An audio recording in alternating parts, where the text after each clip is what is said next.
गीता जी का 7वां अध्याय श्लोक संख्या 13। सबसे पहले संस्कृत में उच्चारण, फिर अर्थ, फिर भावार्थ। त्रिभिर्गुणमयैर्भावै रेभिः सर्वमिदं जगत् मोहितं नाभिजानाति मामेभ्यः परमव्ययम्। गुणों के कार्य रूप सात्विक, राजस और तामस, इन तीनों प्रकार के भावों से यह सारा संसार प्राणी समुदाय मोहित हो रहा है। इसलिए इन तीनों गुणों से परे मुझ अविनाशी को नहीं जानता है। अविनाशी तत्व सभी के भीतर है, चाहे वो मैं हूं, आप हैं, ये वृक्ष हैं या कीड़े मकोड़े हैं, पशु पक्षी हैं। सभी के भीतर एक कभी न नष्ट होने वाला चेतन विराजमान है, जिसे हम आत्मा या परमात्मा का अंश कहते हैं। सब नष्ट हो जाने पर भी वह कभी नष्ट नहीं होता। उसे प्राप्त कर लेना ही मानव जीवन का लक्ष्य है, या उसे प्राप्त कर लेने को ही कल्याण प्राप्त करना कहते हैं। उसे प्राप्त कर लेने को ही भवसागर से पार हो जाना कहते हैं। जैसे सागर की गहराई में मोती होता है, उसे जो ढूंढ लेता है वह अपने को बड़ा भाग्यशाली समझता है। जिन खोजा तिन पाई, या गहरे पानी पैठ। जो खोजता है वह पा लेता है। कैसे पा लेता है? गहरे पानी पैठ, यानी गहरे पानी में पैठ यानी उतर कर, गहरे पानी में, गहरे जल में प्रवेश करके जो ढूंढना चाहता है वह मोती को प्राप्त कर लेता है समुद्र में से। समुद्र की मोती सहज में किनारों पर नहीं मिलती, बल्कि गहरे समुद्र में होती है। जिसे भी परमात्मा को प्राप्त करना है उसे भी अपने गहरे में उतरना होता है। अंतर की गहराई में वह अविनाशी मोती है, जिसे हम परमात्मा कहते हैं। समुद्र की गहराई में मोती होता है, ऐसे ही आपकी गहराई में, भीतर में पूरा समुद्र है जो अथाह है। भीतर में भी जो गहराई है उसकी कोई थाह नहीं है। जब आप ध्यान और समाधि को प्राप्त करते हो तब आपको इसका अनुभव होता है कि भीतर में बहुत गहराई, बहुत गहराई, बहुत गहराई है।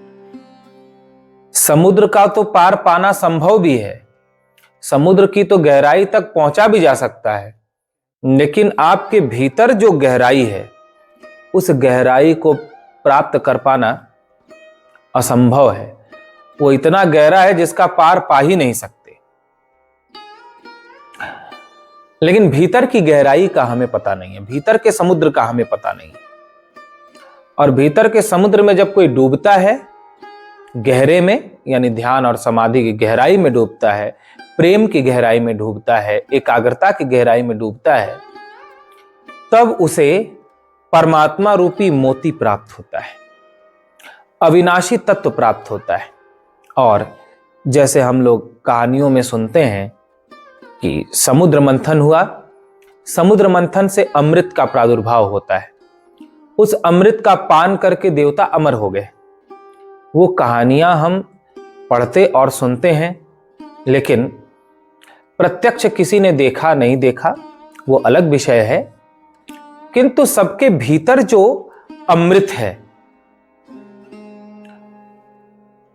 उसे प्राप्त कर लेने वाला अमर हो जाता है, मृत्यु के भय से सदा के लिए छूट जाता है। और वह अमृत सभी के भीतर भरा हुआ है। हर घट में अमृत है, सबके भीतर अमृत भरा हुआ है। अब देवताओं असुरों ने समुद्र मंथन करके उसे प्राप्त किया, आपको भी अपने भीतर मंथन करना पड़ेगा।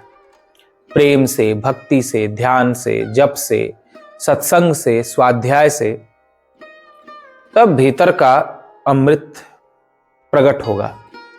और अमृत को पीकर आप भी सदा के लिए अमर हो जाएंगे। शरीर मरेगा, आपको शरीर के मरने जीने से कोई लेना देना नहीं होगा। तो भगवान आज के श्लोक में कहते हैं कि अविनाशी परम तत्व सभी के भीतर है, जो कभी नष्ट नहीं होता।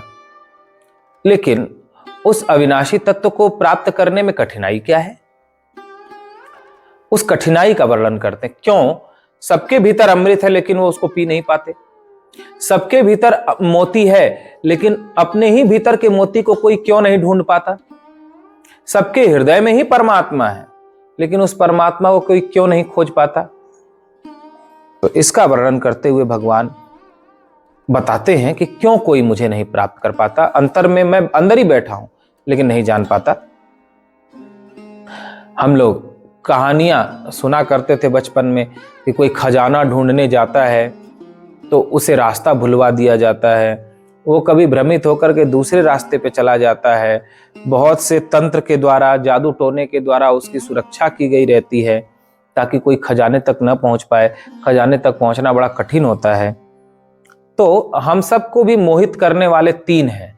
जब हम भीतर के खजाने को ढूंढने चलते हैं तो तीन हैं जो हमें मोहित कर देते हैं और खजाने तक यानी अंतर के परमात्मा तक नहीं पहुंचने देते। वो तीन कौन है? गुणों के कार्य रूप सात्विक, राजस और तामस, इन तीनों प्रकार के भावों से यह सारा संसार मोहित हो रहा है।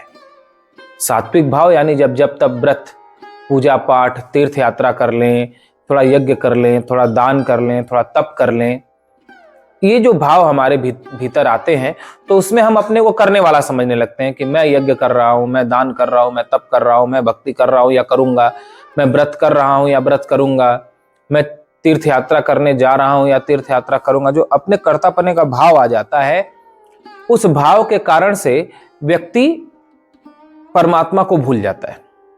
यह भी विचित्र बात लगती होगी आपको, क्योंकि हम लोग तो भगवान को याद करने के लिए ही भक्ति, पूजा पाठ, तीर्थ यात्रा इत्यादि करते हैं। फिर मैं ऐसा क्यों कह रहा हूं कि भक्ति, पूजा पाठ, तीर्थ यात्रा इत्यादि के भाव के कारण व्यक्ति परमात्मा को भूल जाता है? ऐसा इसलिए कहा जा रहा है क्योंकि उसमें आप अपने को करने वाला समझ लेते हो।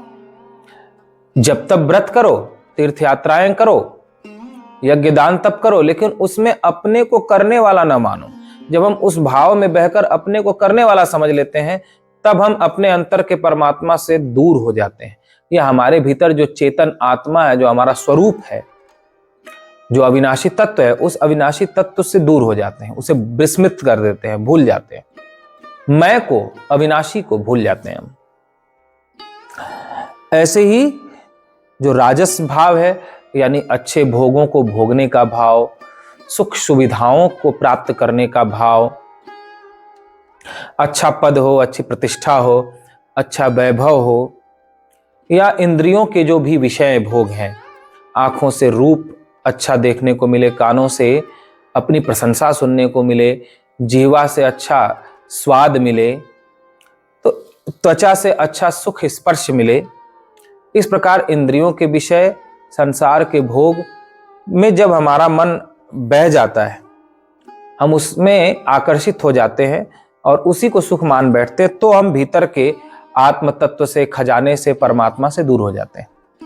ऐसे ही तमोगुण, जब हम आलस्य में और प्रमाद में पड़ जाते हैं तो भीतर के परमात्मा से हम दूर हो जाते हैं। तो भगवान कहते हैं कि भीतर सभी के खजाना छिपा हुआ है, लेकिन भीतर के खजाने को ढूंढने जब कोई निकलता है तो तीन तरह के भाव उसे मोहित कर देते हैं, भ्रमित कर देते हैं, खजाने तक भीतर के नहीं पहुंचने देते।